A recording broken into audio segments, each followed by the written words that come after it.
माताओं बहनों का, हमारे नौजवान दोस्तों का और प्यारे बच्चों का मैं क्रांतिकारी इस्तकबाल करता हूँ। आपको आदाब कहता हूँ, आपको नमस्कार।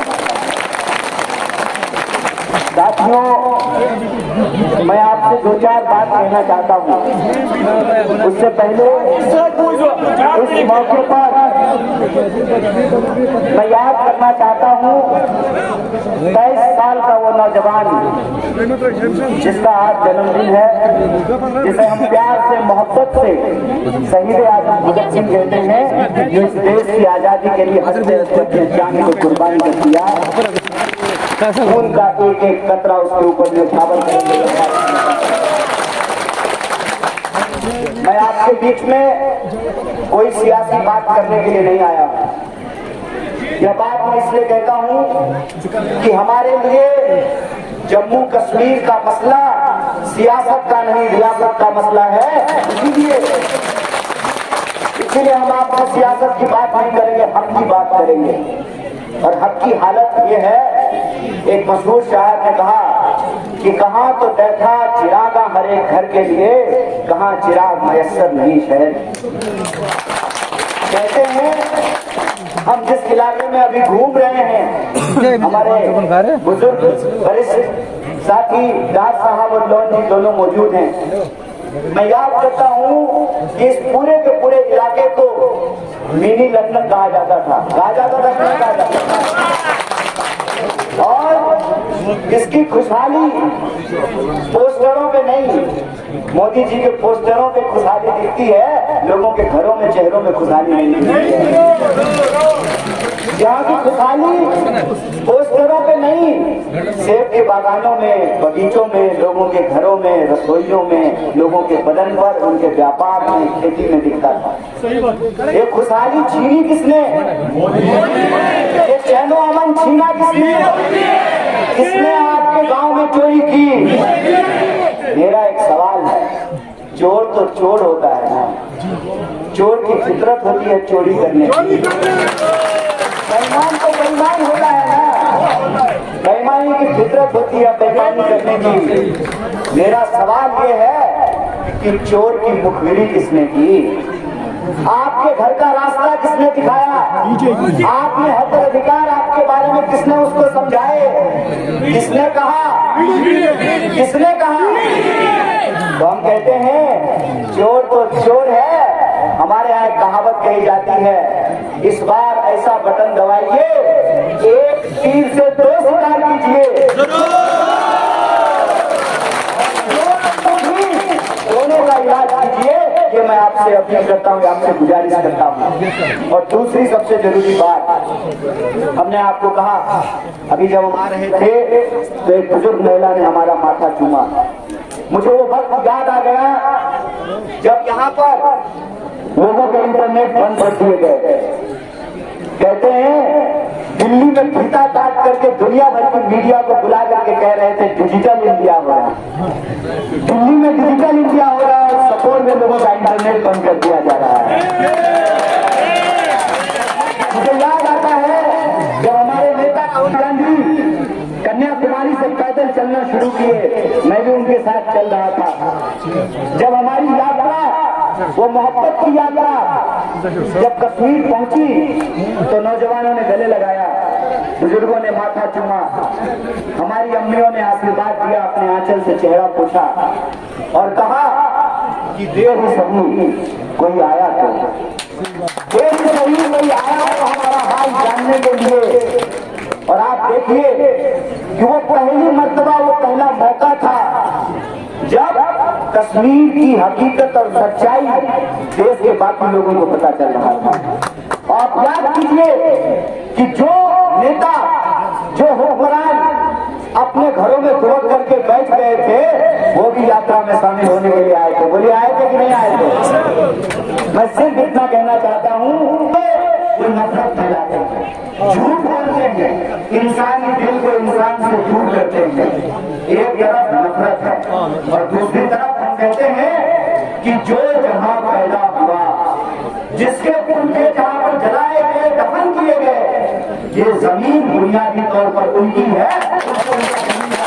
बंद करो, झूठ बोलना बंद करो। हकीकत बताओ। हम कहते हैं बड़ा सिंपल सा सवाल है कि अगर पिछले 10 साल में जुर्म कम हुए हैं, महंगाई कम हुई है, बेरोजगारी कम हुई है, तो बेशक जो है आप मोदी जी के हंसता हुआ पुरानी चेहरा को भरोसा कर लीजिए। लेकिन अगर आपको लगता है कि जो बिजली का बिल 300 रुपया आता था, वो बिजली का बिल अगर 2000 रुपया आता है, 4000 रुपया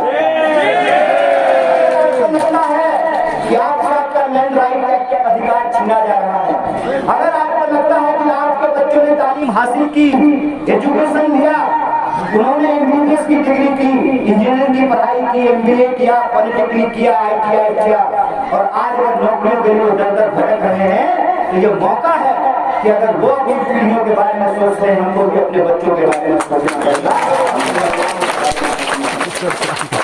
कहते हैं कि हम एम्स खोल दिए। अच्छा, खोलने को तो आपने सीमेंट फैक्ट्री भी खोल दिया।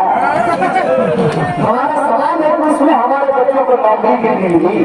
कुछ नहीं। हमारा सवाल है कि क्यों वैकेंसियां नहीं भरी है? हमारा सवाल है बीजेपी के उन नेताओं से जो आज यहाँ आकर के वोट मांग रहे हैं, और कुछ दिन पहले जब लोगों के ऊपर जुर्म हो रहा था तो दिल्ली में कहते थे कि कश्मीर के लोगों का रास्ता बंद कर दो, इकोनॉमिक रूप से उनको कमजोर कर दो। जब वो आर्थिक रूप से कमजोर हो जाएंगे, अपना अधिकार मांगना बंद कर देंगे, तो उनसे आज पूछना चाहिए कि इस देश के आईन ने हमको अधिकार दिया है, और उसी अधिकार का इस्तेमाल करके हम आपको मजा दिखाएंगे। इस बात को हम आपको मजा दिखाएंगे और हम दिखाएंगे कि जमहूरियत का मतलब क्या होता है। जमहूरियत का मतलब झूठ नहीं होता है। बड़ा बड़ा पोस्टर लगा करके कह रहे हैं कि कश्मीर में शांति है। बताइए, जिस हुक्मरान को ये नहीं मालूम हो कि साइलेंस और पीस में फर्क होता है, चुप्पी और शांति में फर्क इनको लगता है कि साइलेंस को पीस कहते हैं, साइलेंस को पीस नहीं कहते हैं। हमारे यहाँ कभी हुआ दिखा करता था, शांति नहीं तब तक जब तक सुखभाग न सबका सम होगा, नहीं किसी को बहुत अधिक और नहीं किसी को कम होगा, तब तक शांति नहीं आती है। डंडे के जोर पर लोगों का अधिकार कुचल करके कहते हैं कि हम जमहूरियत लेकर के आए हैं। जमहूरियत आप नहीं लाए हैं। जमहूरियत इस देश के भीतर भगत सिंह जैसे नौजवानों ने अपनी जान गंवा करके लाए हैं। जमहूरियत इस देश के अंदर लेकर के आए हैं। जमहूरियत इस देश के अंदर डॉक्टर बाबा साहब भीमराव अम्बेडकर लेकर के आए हैं, महात्मा गांधी लेकर के आए हैं। और जिन्होंने गांधी की हत्या की, मोहब्बत की बात करने वाले, सच्चाई की बात करने वाले, लोगों को जोड़ने की बात करने वालों को जिन्होंने हत्या की, आज वही विचारधारा इस देश की सत्ता पे काबिज है। और उसी का नतीजा है कि आप देखिए कि सच बोलने वाले लोगों के ऊपर मुकदमे किए जाते हैं, सच बोलने वाले लोगों का मुंह बंद किया जाता है। जो नौजवान अपने हक के लिए खड़े होते हैं, उनको जेलों में डाला जाता है, उनके ऊपर जुर्म किए जाते हैं। इसीलिए मैं अपनी माँ और अपनी बहनों से कहने के लिए आया हूँ, मैं अपने भाइयों और अपने बुजुर्गों से कहने के लिए आया हूँ कि ये मौका है कि हमको अपने हक के बारे में सोचना पड़ेगा, हमको अपने बच्चों के रोजगार के बारे में सोचना पड़ेगा, हमको बड़े हुए बिजली के खिलाफ वोट करना पड़ेगा, बड़ी बड़ी महंगाई के खिलाफ वोट करना पड़ेगा। एक सीधा सा सवाल है, आप अपना सेब जब बेचने के लिए जाइएगा तो आपको दाम नहीं मिलेगा। आप अपना केसर बेचने जाए, अखरोट बेचने जाए, बादाम बेचने जाए तो आपको दाम नहीं मिलेगा। लेकिन जब आप दवाइयाँ खरीदने के लिए जाए तो जो 1000 रुपया ज्यादा जो है आपको महंगा दवाई खरीदना पड़ता है। जो खाने पीने की चीजें वो लगातार महंगी होती जा रही है। जो गैस का सिलेंडर 400 रुपए में मिलता था, 1100 रुपए का मिल रहा है। बिजली भी महंगी हो रही है, कपड़े महंगे हो रहे हैं, इलाज महंगा हो रहा है। यह जो हमारा सवाल है, इस सवाल में हमको अपने जमहूरियत के सवाल को जोड़ना पड़ेगा। इसीलिए मैं बात कहता हूँ कि जमहूरियत की इस लड़ाई को बड़ी संजीदगी से लड़ने की जरूरत है। और अगर आप संजीदा है तो आखिरी बात कोई करके बात बाकी करूंगा। अभी हमारे दोनों कैंडिडेट ने, डाय साहब और डोन साहब ने हमको बताया कि बहुत सारे आजाद कैंडिडेट खड़े हुए हैं। जनाब, ये आजाद नहीं है, अमित शाह के गुलाम, इस बात को याद रखिएगा। ये आजाद नहीं, गुलाम है, इस बात को याद रखिएगा। और ये इंडिपेंडेंट नहीं है, ये भाजपा पे डिपेंडेंट है, इस बात को याद रखिएगा। इस बात को याद रखिएगा कि ये नफरत का इंजीन अमित शाह इस देश में नफरत फैला रहे हैं। इसीलिए अगर आप उनको जवाब देना चाहते हैं तो आपके पास एक मात्र विकल्प है, और वो विकल्प है कि अगर आप मोहब्बत को जिताना चाहते हैं और नफरत को हराना चाहते हैं। हमारी माँ, हमारे बुजुर्ग एक बात कहते हैं कि कीचड़ से कीचड़ साफ नहीं किया जा सकता है, कीचड़ से कीचड़ साफ नहीं किया जा सकता है, नफरत से नफरत को हराया नहीं जा सकता है। अगर नफरत को हराना चाहते हैं तो हमको मोहब्बत को जिताना पड़ेगा, और मोहब्बत वाली पार्टी, मोहब्बत वाले नेता कांग्रेस पार्टी ने हर साथ है। मुझे ऐसा है कि नहीं है? आपका समर्थन इस बात का है कि नहीं है? अगर इस बात का समर्थन है तो आज भगत सिंह को याद करके एक बात कहते हैं कि भगत सिंह ने कहा है हमारे लोन साहब इंकलाब का नारा लगा रहेंगे। अगर इंकलाब की बात है तो मैं दोनों प्रत्याशी के सामने एक बात कह रहा हूँ, इंकलाब का मतलब ये होता है लोगों की हालत को बदलना, ये इंकलाब का मतलब होता है। जो आपकी हालत है उसकी हालत को बदलने के लिए कांग्रेस पार्टी संकल्प है, और हम कहते हैं कि आप अपना समर्थन हमको दीजिए, और जो स्टेट वोट वापस दिया गया है वो स्टेट वोट हम वापस करेंगे, और अधिकार को हम जताएंगे। इन्हीं शब्दों के साथ आप सब लोगों ने इतना पेशेंस से, इतनी शौक से हमारी बात को सुना, इसके लिए अदा करते हैं। बहुत बहुत शुक्रिया, बहुत बहुत धन्यवाद।